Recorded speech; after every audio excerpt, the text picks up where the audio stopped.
News reports indicate that all 50 states are in a transition period of releasing their COVID-19 Wuhan virus lockdowns. WalletHub recently updated their online study of states with the fewest restrictions.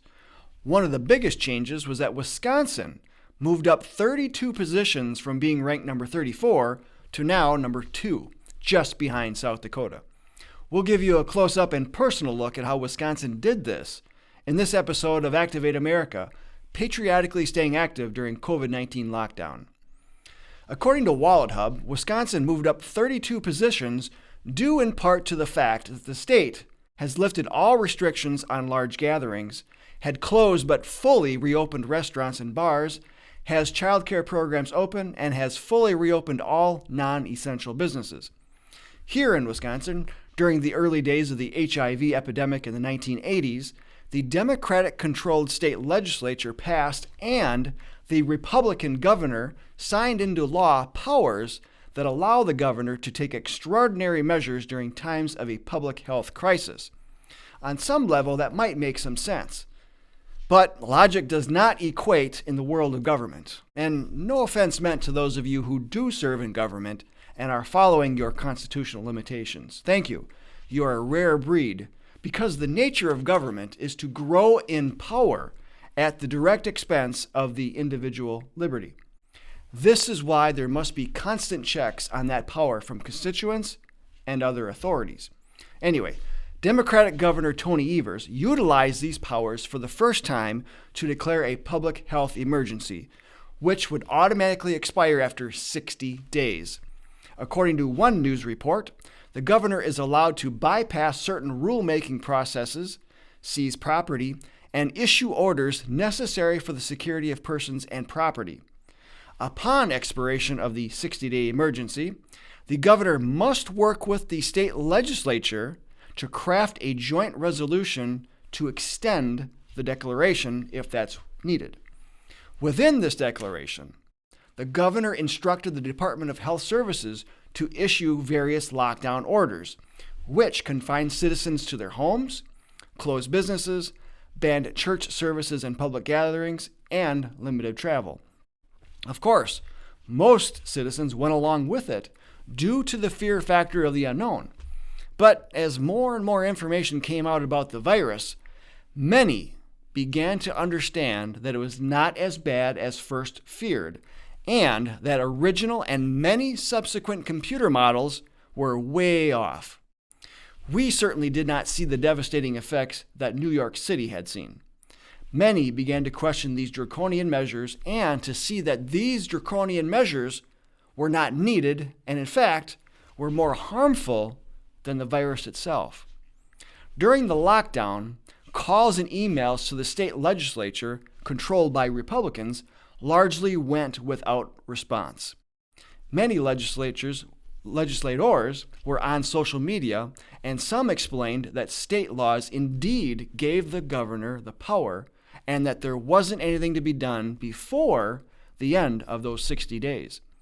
Although the order violated the state constitution, especially Article 1, Section 4, leadership in the Assembly and the Senate didn't address that aspect, even after it was pointed out on several occasions.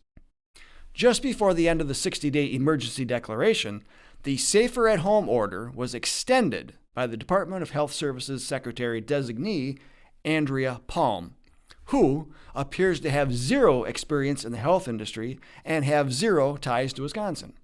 Her LinkedIn profile shows her to be a progressive activist with a master's in social work who served in the Obama administration. Her order did not come with an end date and extended the order beyond the 60-day emergency declaration. Now remember, to do so, the governor needed to work with the Republican-controlled state legislature. He did not. As Lord Acton so eloquently put it, power tends to corrupt. Absolute power corrupts absolutely. This was the beginning of the end, as there were more and more reports of county sheriffs, prosecuting attorneys, and business owners making public statements that they would not be enforcing, prosecuting, or following the extension. The extension proved to be the last straw for the state legislature, and it challenged that extension in the state Supreme Court. Now, the court eventually found the extension to be unconstitutional, thereby lifting the extension lockdown, but opening up the way for cities and counties to issue their own lockdowns. Within a matter of a couple of days, many of these local orders were rescinded as legal teams reviewed the court's ruling and found the ground to be a bit shaky. Currently, only a few areas in Wisconsin remain on lockdown, with some scheduled to open on May 26th. The county that our buildings are located in issued its own order within a day of the court ruling. In between those dates, we made the decision to reopen on May 21st. Although we had closed the building back in March, the majority of employees were able to work from home. Once we found out about the county's order, we searched online but could not find very much regarding it. So, knowing that an order is only as good as its enforcement, we contacted the county sheriff's department. The deputy that we spoke with told us that they did not have a directive to enforce the shutdown, and that since there was so much disagreement in the county regarding the order among its cities and towns, the deputy suggested that we contact our local police department. We reminded the deputy that the sheriff is the highest elected official in the county and has the ultimate say in what will be enforced, and is a key component in our Support Your Local Police and Keep Them Independent project. The deputy had a patrol officer from the Grand Chute Police Department call us. He told us that the department is recommending people follow the county shutdown directive. When pressed about enforcement, he said that the Grand Chute Police Department wasn't enforcing it yet. Yet, because the town's attorneys were still grappling with it. He said at some point in the future they may have to enforce it, but not at this time. We told him that if it was unconstitutional at the state level, then it's unconstitutional at the county level, and that citizens must use common sense. He said that the police cannot give permission to businesses to open, and we told him that the police didn't have that kind of power, and he agreed. We told them that the power comes from we the people, and that it was the government's job to protect our rights. We told him we were opening on Thursday, and he said to just stay safe. By 6 p.m. that same day, the county had actually rescinded its order, following behind several other communities that did the same thing. Folks, when tyranny arrives in your locality, it all boils down to enforcement. If there is no enforcement, then the emperor has no clothes on, plain and simple.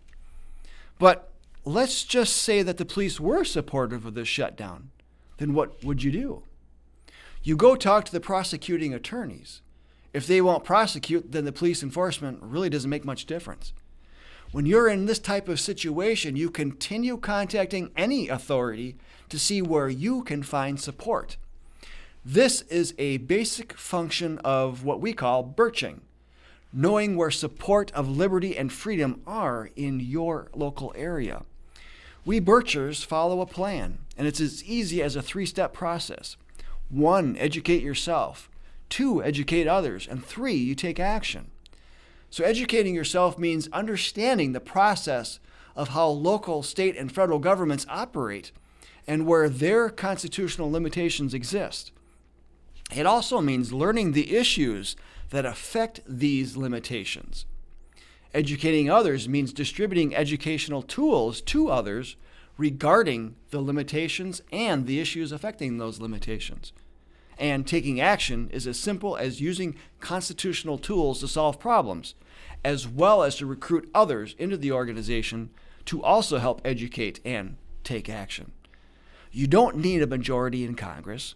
You don't need a majority in the state legislature, and you don't need a majority of people in your community to act.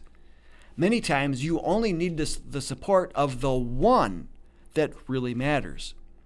Which authority in your area can step up to the plate and say to those above him or her, not on my watch?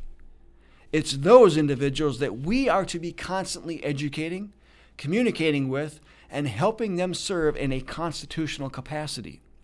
If you're already doing that, then you know who will support efforts for battling tyranny. Now, we've referenced our Article 6 booklet in these videos previously. Have you read it yet? Have you shared it with anyone? If not, we've made a free PDF of this available to you at jbs.org/COVID-19. And we also ask you to buy physical copies to hand out to these officials. Create those relationships now so you are in a much better position to battle tyranny in the fall if and when a second wave of lockdowns occur. May we count on you to act? Until next time, this is Bill Hahn for the John Birch Society saying stay active, everyone.